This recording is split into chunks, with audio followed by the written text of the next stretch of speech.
마가복음 5장 25절에서 28절입니다. 12해를 혈루증으로 알아온 한 여자가 있어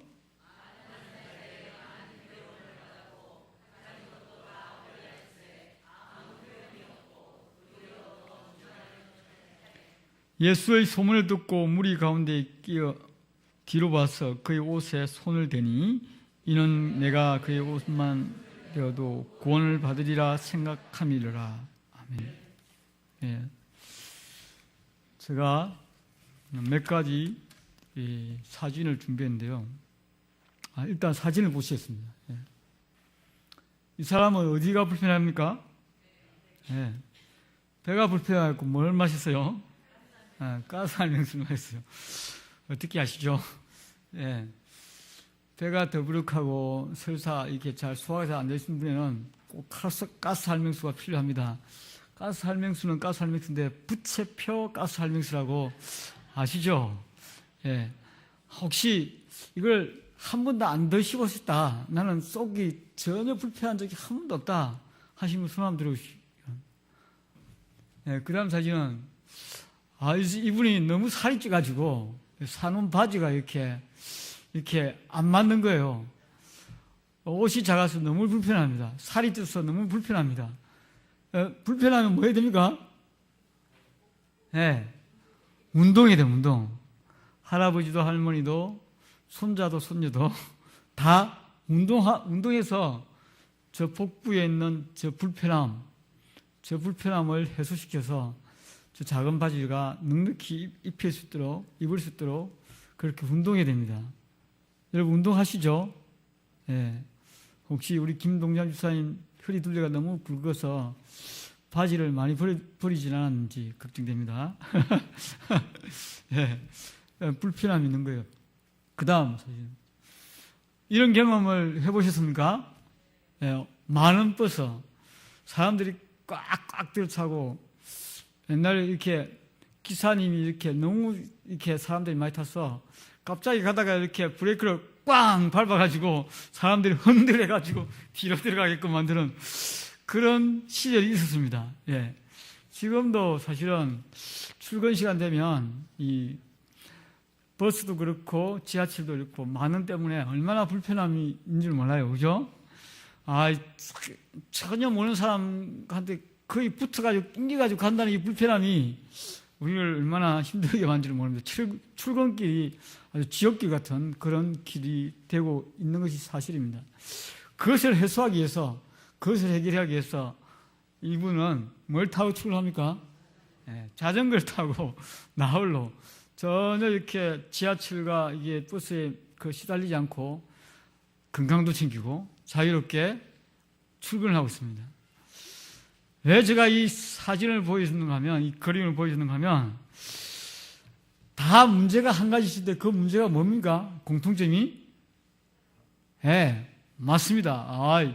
퀴즈 문제였는데 아주 단방에 맞추시네요. 한마디로 불편함입니다. 그죠? 여러분도 지금 예배 드리는데 불편하지 않으세요? 불편함이 없어요? 앉아있는 의자가 좀 딱딱하거나 또 옆에 있는 성도님이 그렇게 마음에 안 들거나 그런 불편함이 없습니까? 그런 불편함을 제가 다 해소시킬 수 없습니다. 그 불편함은 여러분들이 해결하셔야 됩니다. 우리는 누구나 불편함 가운데 살아가고 있습니다. 누구에게나 다 불편함이 있습니다. 그죠? 그래서 사람들은 그 불편함을 참지 못하고 어떻게 하면 그 불편함에서 떠날까 노력합니다. 그 불편한 장소에서 피해버리거나 불편한 그 문제를 뚫고 해결해 나가거나 여러 가지 사람들이 그 불편함을 이기기 위해서 노력합니다. 오늘 제가 함께 봤던 이 마가복음 5장에 나온 이 여인은 엄청난 불편함을 겪고 있었습니다. 어떤 불편함이 있었어요? 혈루증, 피를 흘리는, 하혈하는 그런 불편함이 있었습니다. 그것도 한 해, 두 해가 아니라 12해 동안 불편함을 감수하고 있었습니다. 그래서 그녀는 그 불편함 때문에 사람들을 제대로 만날 수가 없지 않습니까? 시장에 가서 제대로 물건을 살 수도 없지 않습니까?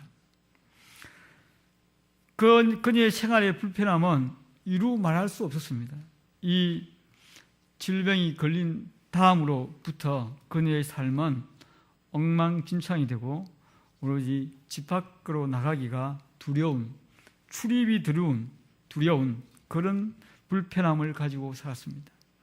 그녀는 그 불편함을 해소하기 위해서, 그 불편함을 극복하기 위해서, 그 불편함에서 자유하기 위해서 본문에 보면 많은 의사들을 찾아다녔습니다. 예. 한의원도 가보고요, 동네 병원도 가보고요, 종합병원도 가보고요, 할 수 있는 사람들을 다 찾아다녔다는 것입니다. 여기에 표현이 많은 의사에게 많은 괴로움을 받았고, 의사가 그녀의 괴로움을 해소시키지 못했습니다. 불편함을 덜어주지 못했습니다. 오히려 병은 더 악화되어 갔고, 그녀가 가진 돈은 바닥이 나기 시작했습니다. 아무 소용이 없는 그런 삶을 살았습니다. 그런데 어느 날 귀한 소식이 들려왔습니다. 그녀가 살고 있는 마을에 예수님이 지나간다는 소식이었습니다. 사람들이 막 이렇게 예수님이 지나갈 것이라는 소식 때문에 사람들이 기대가 아주 컸습니다. 도대체 어떤 분인지 사람들이 만나보고 싶지 않겠어요, 그죠? 그래서 동네 아줌마들, 아저씨들, 애들, 학생들, 청년들 할 것 없이 다 나왔어요. 엄청 다 나왔다니까요. 나왔습니다. 그런데 이 혈루증 앓은 여인은, 내가 이 불편함을 내가 이분에게 가서 정말 해결받고 싶다, 고침받고 싶다, 치유받고 싶다는 간절한 마음이 있었어요.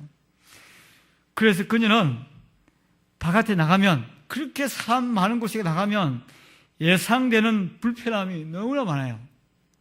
사람들이 손가락질 하겠죠, 수근수근 하겠죠, 비방하겠죠, 또 어떤 사람은 능욕하겠죠, 어떤 사람은 모욕하겠죠, 따가운 눈총을 보내겠죠.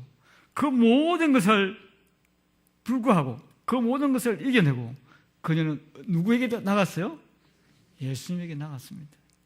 그리고 그녀는 예수님의 옷자락을 손을 대었습니다. 그녀는 예수님의 옷에만 손만 대면 그의 병이, 그의 혈루증이, 그의 불편함이 해소될 줄 알았기 때문입니다. 그래서 예수님께 손을 대자마자 그녀에게 놀라운 기적이 일어났습니다. 마가복음 5장 34절 우리 한번 읽어볼까요? 마가복음 5장 34절 시작. 예수께서 이르시되 딸아, 내 믿음이 너를 구원하였으니 평안히 가라. 내게 병에서 놓여 건강할지어다. 할렐루야. 그녀는 그녀의 불편함을 예수님께 가져갔습니다. 어떤 예상되는 어려움을 불구하고 그녀는 가져갔습니다. 그럴 때 예수님은 그녀에게 구원을 선포했고, 그녀에게 평안을 선포했고, 그녀에게 건강함을 선포했습니다. 얼마나 기쁜 소식입니까? 우리는 살아있기 때문에 불편함을 느낍니다. 살아있는 모든 사람은 불편함을 느낍니다. 반대로 죽은 사람은 불편함을 느끼지 못합니다. 사람 죽었는데 춥다, 이거 감기 들겠다 하는 사람 보았습니까? 보지 못했습니다. 살아있기 때문에 우리가 불편함을 느끼죠. 그렇기 때문에 불편함은 우리에게 주님께서 주신 또 다른 축복이 될 수가 있습니다. 영적으로 살아있는 사람은 어떤 불편함을 느끼는가 하면 영적 불편함을 느끼는 거예요. 내가 하나님 앞에 더 성결한 삶, 내가 하나님 앞에 더 정결한 삶, 내가 하나님 앞에 더 거룩한 삶, 하나님을 더 사랑하지 못한 삶, 그 삶에 대한 불편함이 있습니다. 하나님과 늘 동행하면서 하나님 그분을 즐거워하고 기뻐하고 그분이 원하시는 그 삶에 내 자신을 드리지 못하는 그런 불편함, 여러분들에게 있습니까? 예, 저는 요즘 심한 영적 불편함에 직면해 있습니다. 그것은 거룩한 삶을 수준 높게 살지 못하는 그런 불편함입니다. 저는 제 삶을 여러분들이 잘 이렇게 훔쳐보신다면 저것도 목사라고 그렇게 할 정도로 사실은 거룩한 삶에 그렇게 만족하지 못합니다. 그래서 제가 늘 그런 부분에서 불만이 있습니다. 그런 불편함이 내게 있습니다. 하나님 앞에 죄스러움이 있습니다. 그래서 요즘 이렇게 기도합니다. 하나님, 나의 입술의 모든 말과 나의 마음의 묵상이 주께 연락되어지는 그런 거룩한 경건한 삶을 살 수 있도록 도와주십시오 라고 기도합니다. 여러분, 영적 불편함이 있으시죠? 그러나 영적으로 죽어 있거나 영적으로 병들어 있는 사람은 이 불편함을 느끼지 못합니다. 예배를 드리지 않아도 불편함이 없고요, 기도하지 않아도 불편함이 없고요, 말씀을 일주일 내내 보지 않아도 불편함이 없습니다. 이 사람은 영적으로 죽어 있거나 영적으로 병든 사람이 확실합니다. 만약에 우리가 영적으로 하나님께 깨어 있다면 우리가 예배 드리지 않을 수 없습니다. 우리가 기도하지 않을 수 없습니다. 우리가 말씀을 가까이 하지 않을 수 없습니다. 영적 불편함이 있습니까? 여러분들, 그 영적 불편함을 하나님께 가져가시기 바랍니다. 그러면 하나님께서 여러분들의 영적 불편함을 해소시켜 주실 것입니다. 우리는 사무엘상 1장에 보면 또 한 여인의 불편함을 발견하게 됩니다. 그 여인은 누군가 하면 사무엘의 어머니인 한나의 불편함입니다. 그녀에게 불편함은 뭡니까? 자식이 없다는 것입니다. 얼마나 불편한지 몰라요. 이 상황이 아주 우스운 상황인데요, 엘가나라는 남편이 있는데 그 남편 밑에 두 아내가 있었습니다. 한 사람은 브닌나고 한 사람은 한나였어요. 아주 이 두 사람이 이 드라마 같은 이야기인데요, 브닌나는 아이가 있고 한나는 아이가 없었습니다. 얼마나 이 관계가 얼마나 껄끄럽고 힘든 관계인지 모르죠. 브닌나는 자식이 없는 한나를 날마다 갈구었습니다. 업심여기고 괴롭히고 못살게 굴었다는 것입니다. 그 브린나가 한나를 얼마나 괴롭히는지, 이 괴롭힘이 해가 거듭될수록 더 괴롭힘이 심했다고 말씀은 이야기하고 있습니다. 그리고 온 가족이 예배하려 제사를 지내러 실로라는 곳에 올라갈 때마다 이 브린나가 더욱더 한나를 조롱하고 학대하고, 네 같은 애 못 낳는 여자가 어떻게 하나님 앞에 예배 드릴 수 있냐, 하나님의 저주를 받은 여자가 아니냐, 이렇게 한나를 몹시 괴롭혔다는 것입니다. 우리가 이런 상상을 해볼 수가 있습니다. 이 여인의 괴로움이 얼마나 심한지 하면, 만약에 여러분이 첫 번째 며느리로 시댁에 이렇게 결혼을 했다고 생각해 봅시다. 결혼했는데 시어머니들이 원하는 것이 뭡니까? 아들 아니면 딸, 손자 손녀를 원하고 있습니다. 그런데 결혼한 지 한 해가 지나가고 두 해가 지나가고 뭐 이렇게 했는데도 자식이 안 생겨. 그러면 사랑받겠습니까? 미움받겠습니까? 미움받죠. 밥값도 못하는 것이 이렇게 할 수가 있습니다. 그런데 더 상황은 더 기가 막힌 것은 둘째 며느리가 들어봤어요. 둘째 며느리는 결혼하자마자 아기를 쑥쑥 낳았어요. 어떻겠습니까? 이 첫째 며느리의 괴로움은 여러분들이 당해보지 않으면 모릅니다.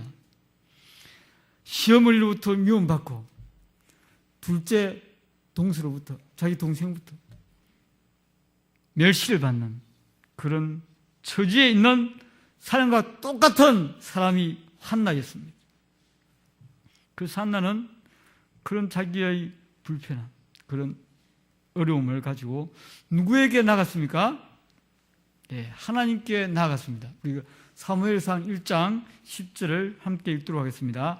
한나가 마음이 괴로워서 여호와께 기도하고 통곡하며, 예, 한나는 그 불편함 때문에, 그 억울함 때문에, 그 불편함을 참을 수 없어서 계속 참았지만 그것을 하나님 앞에 가져가지 않으면 안 될 그런 상황까지 왔던 것입니다. 그래서 그녀는 하나님께 기도하고 통곡했습니다. 하나님, 불쌍히 달라고. 하나님, 저에게도 자식을 달라고. 하나님께서 자식을 주면 제가 하나님의 사람으로, 하나님의 종으로 바치겠다고. 그렇게 울부짖는 한나의 기도가 있었습니다. 하나님은 그 한나의 불편함을 하나님께서 자녀를 주심으로 해소시켜줬습니다. 해방시켜줬습니다. 자유함을 줬습니다. 우리는 많은 불편함이 있는 존재입니다. 자식들 때문에 불편하죠. 예, 말도 잘 듣지 않고 믿음 생활도 제대로 하지 않고 공부도 지독치도 안 하고 하는 짓은 계속 원수 같은 그런 짓만 하는 자식들 때문에 불편하지 않습니까? 다들 평안하신 모양인데 저는 상당히 불편합니다. 우리 자녀들 때문에. 기도하지 않을 수 없습니다.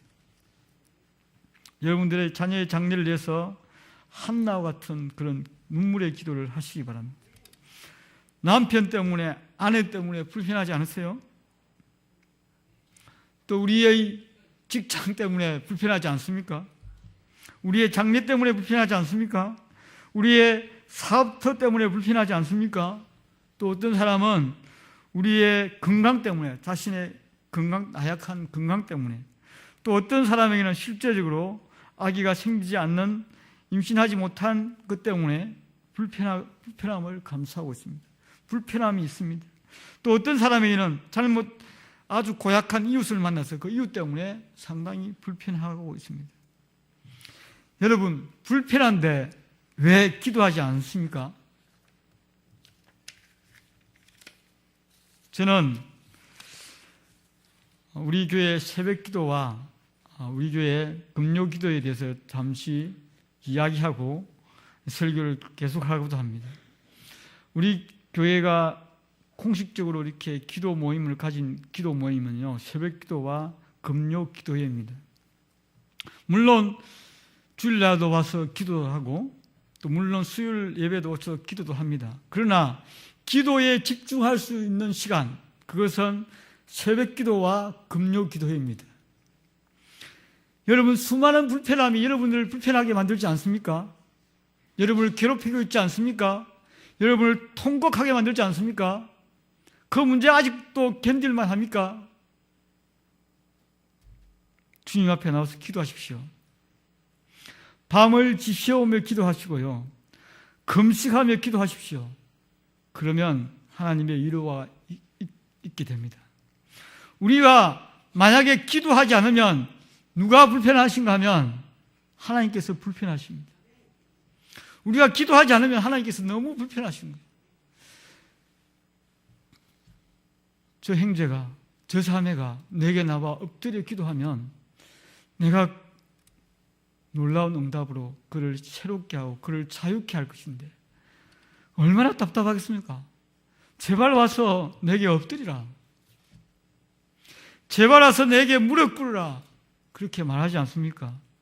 그런데 물론 우리 성도님들 다 성숙해서 집에서 기도하고 또 그런 줄 매일 또 쉬지 않고 기도하는 줄 저는 압니다. 그러나 제가 도전합니다. 여러분에게 도전합니다. 여러분의 삶에 진정한 자유와 진정한 행복과 진정한 평안을 맛보시기 원하십니까? 불편함이 물러가는 것을 원하십니까? 그러면 기도 모임에 나오십시오. 새벽 기도 나오기 힘들다면 금요 기도회라도 나오십시오. 금요 기도에 나와서 정말 하나님께 울부짖고 기도하십시오. 그러면 하나님께서 놀라운 일을 보여주실 것입니다. 예레미야 33장 2, 3절 말씀 우리가 함께 읽도록 하겠습니다.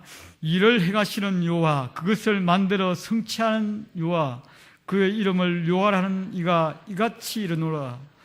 너는 내게 부르짖으라. 내가 내게 응답하겠고 내가 알지 못하는 크고 비밀한 일을 내게 보이리라. 아멘. 하나님께서 우리에게 네가 가진 그 불편함을 내게 나와서 부르짖으라. 그러면 내가 응답하고, 그리고 내가 알지 못하는 더 크고 비밀한 일을 내게 보여주시리라고 약속했습니다. 약속을 믿으십니까? 약속을 믿으시면 여러분 기도하셔야 됩니다. 울부짖으셔야 됩니다. 하나님은 우리의 불편함을, 우리가 하나님께 불편함을 들고 나갈 때 반드시 하나님은 응답하시고 더 크고 비밀한 일을 우리에게 보여줄 줄 믿습니다.